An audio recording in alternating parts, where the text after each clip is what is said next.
92 miles. 120 miles per. Hey, what's up guys? It's Coach K here. Thanks for those of you that have been, tuning into my channel. It's been about a month now. Also, most of you have probably already seen that I'm starting to do some online serve and online forehand lessons. And, it's been a lot of fun. It's been really cool getting to know you guys and working on pinpointing the issues in your serves and your forehands and tracking your progress and reporting back to me. It's really cool to see how you guys are buying in and able to implement these changes into your strokes and gain power. So that's been excellent. So the subject of this video is going to be a little bit different than what we've primarily been talking about in my past videos and shorts, where we talk a lot about technique and we talk a lot about how to increase serve speed, how to increase forehand speed, giving you some footage of my shots that have increased quite a bit in speed over the last few months. But in this video, we're going to talk about more of a results-oriented regimen, how to maximize your potential in matches, in competition, or just your game period. So obviously, increasing your serve speed and your forehand speed, increasing your fundamentals is a big part of that. But I want to talk about how to integrate those weapons most efficiently as you're working on your technique as well. So basically, for me, I wasn't the tallest guy growing up, as we've discussed. I'm 5'9.5", and I was able to play D1. I played at University of Washington for 3 years, redshirted my first year. I started in singles the both years I was eligible there, and we got to as high as 13 in the country. The team was really good back then, and I transferred to Gonzaga and ended up playing number 1 and number 2 singles, had a winning record both years I was there, made all conference honors. And so I think what the biggest change for me in high school, towards the end of high school, and also in college, was that I wasn't really on track to play at this level. So sure, when I was at UW, the coach gave me an offer, but when I signed, people said to me directly and even behind my back, there's no way Nick's gonna be able to start. He's not athletic enough, he doesn't have the height, he's got more of a junior game, he's more of a grinder. Yeah, sure, he's got a pretty big forehand, but can he get set up and hit it?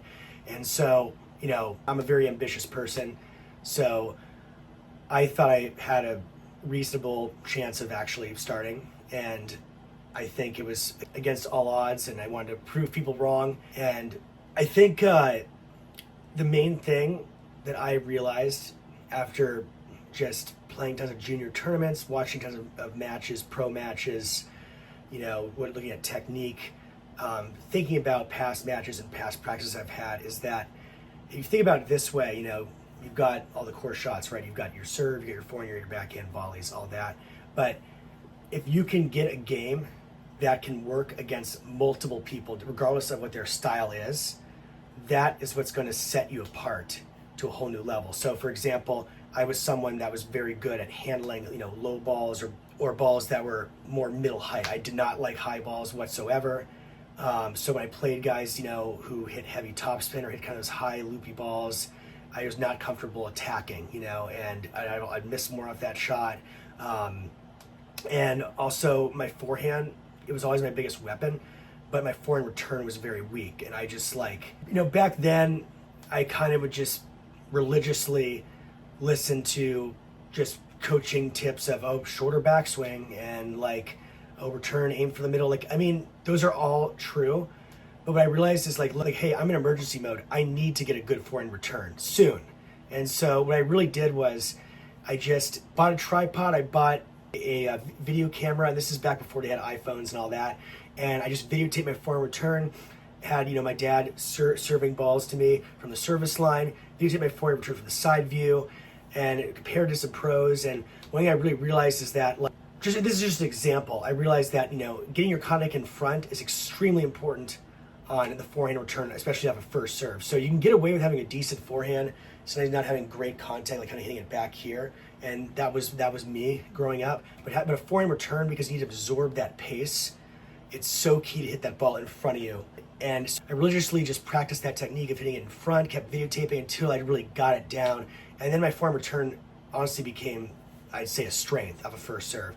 High balls, same thing. Instead of just being programmed and just, the coach says in the high ball, just hit it on the rise, or, I knew it had to be something more. I figured out it had to be something more specific than that. It had to be something that I really wanted to delve into to figure out, okay, why am I so much worse on the high ball than on regular forehand? And so I also realized there was that that's also a shot. If you're trying to attack a high ball, it is very important to hit your contact in front, just like on the return of serve. So it's like, as an example here, you need to make sure that you're using both sides of your body. This left hand and left arm is going this way, right? And then when it starts to come in, so you need to use both sides of your body right here. This goes this way, this left arm goes this way, and this right arm goes this way. So that really helps you get that power on the high one. Like that. That was super key. And also realizing that I didn't need to stay low on those shots. In fact, it's a mistake to stay low on those shots. And if you watch all the top forehands in the world, they're all naturally sitting and lifting into that when they're trying to attack off a high ball. So things like that, not just being brainwashed and just going into the typical tennis player routine of like, okay, I will listen to the coach, and if it's not working, well, just keep listening to the coach and don't do your own research, don't think out of the box. I'm like, okay, I've got to like really tackle this. Like I've got to challenge sometimes what the coach is saying. And I think in my case, the coaches weren't wrong. It's just that they weren't able to really, or a lot of them weren't able to really dive into the exact problem. Like they didn't videotape me, they didn't necessarily compare it to pros, they didn't, look for multiple angles. And so there I kind of took my ownership of my own game, so to speak. Now, on that note, so let's say with this new game of mine where I can now attack high balls and I can hit good form returns, now it's like I'm getting closer to leaving no stones unturned. So if I played when these guys hit these high, heavy balls, okay, no problem. I, rally with them. I wait for a little bit of a shorter high ball and I slam it, for a winner. Or just in the corner and look to come in. Or if someone's hitting big serves with my forehand, it's no longer weakness, so I absorb it back, deep middle, and now I'm in the game. My backhand, it's never been a huge weapon, but, I make a lot of them and my backhand return's solid. So, as long as I have like a really versatile forehand that I can handle, high balls, regular shots, forehand returns, then I attack off multiple types of shots that I'm feeling good going to any match I'm playing. And that's why I was able to, start for UW and also just continue that training process. And, it'll play number 1 and 2 for Gonzaga, like the end, and be able to become over a 13 UTR at my peak. And so when you're training, obviously you definitely want to spend a lot of time on technique, increasing the speed of your shots, figuring out ways to be more consistent. But I think it's extremely important to train the versatility of your different shots. So, for example, you don't want to leave any stone unturned. So what I would do, I would have my dad feed me something called a 7-ball drill that I came out with my own, where I would pretty much be given every single type of forehand. Normal forehand, inside out forehand, running forehand, fast deep ball to my forehand. I get a high forehand, a short forehand, and I'd also do one backhand like that, just to kind of keep things even. So I'm used to like switching from forehand to backhand, when the situation arises. So when I was able to succeed in that drill and I was able to master it, that was really key for me, because then it's like I was unfazed by anything for the most part. I mean, sure, like I didn't become invincible or anything, but like compared to where I wasn't phased if someone threw a high ball in out of nowhere to my forehand, or give me a fast deep ball out of nowhere, or I was playing someone that actually liked to hit short balls to kind of like lull me into hitting a weak approach, basically to pass me. So I was pretty much ready for anything, And so that was extremely key. That really elevated my game a lot. And that I think with that training regimen, I really defied a lot of people's expectations and kind of proved,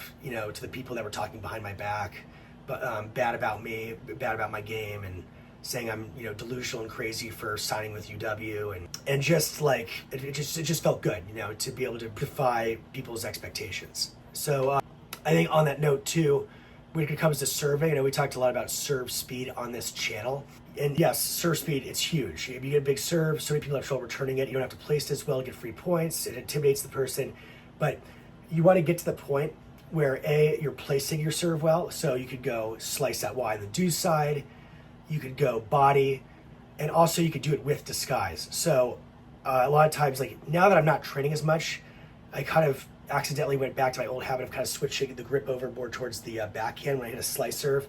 And so I kind of have to remind myself a little more, okay, I got to disguise that, and use my typical continental grip on the slice serve as well, and not have any tells like turning more, tossing more to the right, and all that. But when I was playing my best tennis, serving my best in terms of disguise, I mean, obviously my serve, as I discussed, is bigger now than it ever was by a large margin. But in terms of disguise and placement, I really had that dialed in. So I would almost, when I was taking serves, I'd almost try to fake myself out, like if that kind of makes sense. Like I'd consciously believe I was going to hit T, but subconsciously I kind of knew I was going wide, and just trying to basically make it almost identical and getting it to the point where, where I had that, dialed in. And so, yeah, those are things that I feel like a lot of people just kind of look past. It's like they just think about, okay, I'm just going to go ahead and play 10 practice matches a week, or whatever the number is. I know there's some sort of regimen out there that I hear from people saying like, oh, I need to play 5 practice sets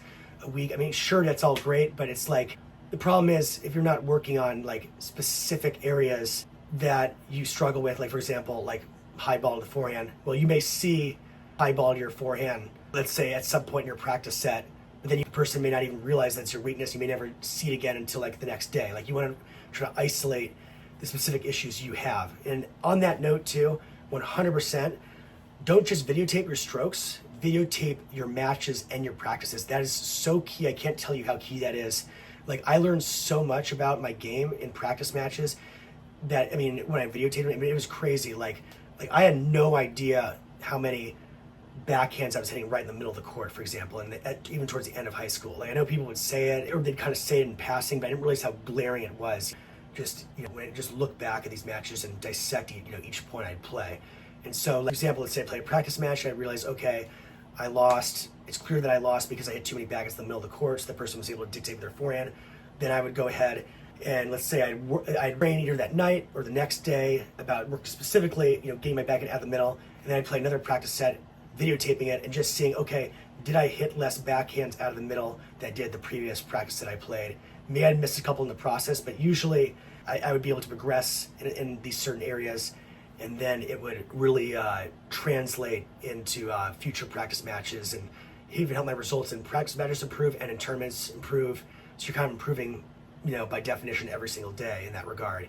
Now, the last thing I would say is in terms of fitness, I think doing squats, doing deadlifts, doing all that's great, treadmill, whatever your fitness instructors told you to do. However, it is the most important thing in terms of movement is how to move on the tennis court. The specific moves about like how to move, to your right, how to move to your left, how to move short balls. And there are things that pros would do in their movement that no one ever able to identify to me how to move. Like I was taught, for example, like let's say these are your 2 legs, right? Like these are your 2, legs, that if you wanted to move to your right, you want to just like move this right leg out right away and then start like, running.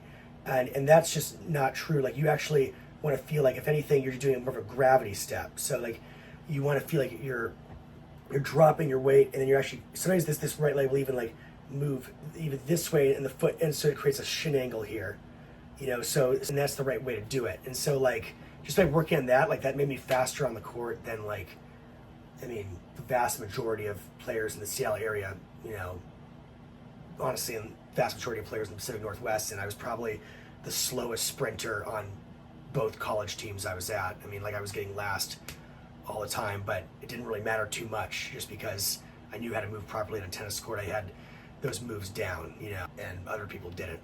So the last thing I'd say, this is not so much directly related to tennis, but I'm not a life skills coach or by any means, but one thing that really helped me a lot is kind of like getting rid of the toxic, negative people in your life.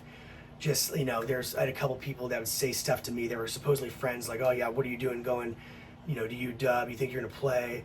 Or just, so it's like, so that kind of mentality kind of sticks with you, and subconsciously, whether you know it or not, and just like by surrounding myself with like my teammates at UW, some were really good players, and one guy was very positive about my game, my work ethic, and he would say stuff like, hey, like, I think you can beat this guy from Stanford. Like, I thought he was crazy, but then I would end up like, or you beat this guy from Cal, and I thought he was crazy, but I would end up, I end up beating players that there's no way in heck I would have been able to beat in high school, like no chance.